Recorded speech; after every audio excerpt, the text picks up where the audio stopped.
నమస్తే అన్న అందరికీ నమస్కారం.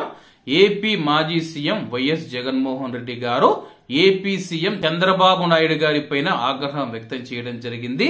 వివరాల్లోకి వెళితే వరుసగా కేబినెట్ భేటీలు జరుగుతూ ఉన్నా సరే తల్లికి వందనం ఎప్పుడు అమలు చేస్తారో నిర్దిష్టంగా చెప్పట్లేదని చెప్పి ప్రభుత్వాన్ని వైఎస్ జగన్ గారు విమర్శించారు.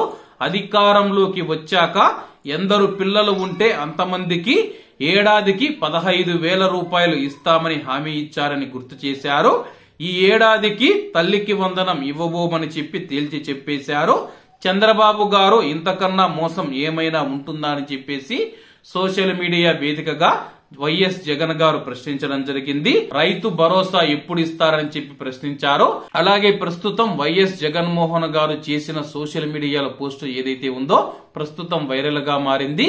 ప్రజలను మోసం చేస్తూ అధికారంలోకి వచ్చారని చెప్పేసి హామీలు అమలు చేయడంలో కూటమి ప్రభుత్వం విఫలమైందని చెప్పేసి మాజీ సీఎం వైఎస్ జగన్ గారు ఆగ్రహం వ్యక్తం చేశారు.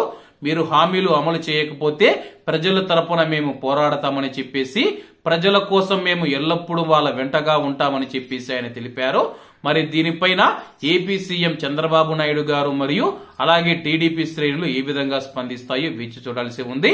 కాబట్టి అందరూ బాగుండాలి, అందులో మనం ఉండాలి. అందరికీ నమస్తే అన్న, జై హింద్.